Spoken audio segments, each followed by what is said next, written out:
How long did it take for you to get it to the point where it didn't affect your kids? Or when did you notice that it affected your kids? Well, it like because you start seeing stuff. So it just started when I noticed that it started affecting my kids.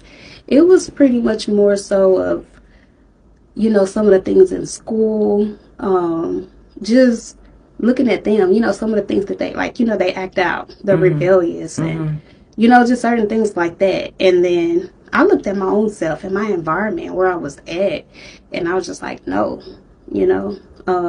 So I don't stay there too long. I don't stay there. Now, do you teach your kids about like depression and, anxiety and different moods and feelings that they might be feeling? Oh, yes. And even like, because I always tell people, I do a segment on the couch called Fuck Fentanyl. Like, I think it's very important for, parents to teach their kids early about the dangers of drugs because there's kids dying even in the 5th grade in elementary. And so, do you teach your kids about stuff like that that's Oh, happening? yeah. We go real deep. I'm so grateful and thankful that I'm able, because here, and no shade to my mom. Shout out to my mom too as well. I love her. She's a black woman. She raised us, all 5 of us, by herself. So give her the credit. And the honor. I will always honor and cherish and respect my mother. But growing up, when we talk back, or we had like when we were trying to express ourselves, it was more so of shut up, don't talk back. Yes.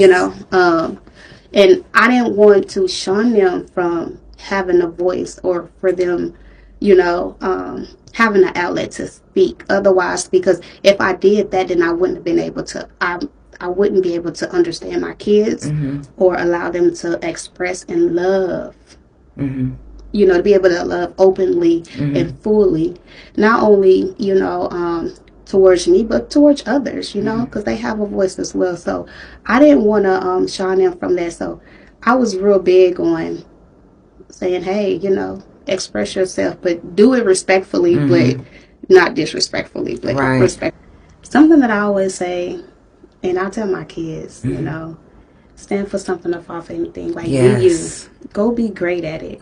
Like you, like, and when I drop them off at school and stuff, and they leave me for the day or whatever, and they come back, I tell them, go be great. Look like love you most importantly. Like, forget all of the ones that don't love you. Most importantly, be yourself. Just go be great at whatever it is that you're doing.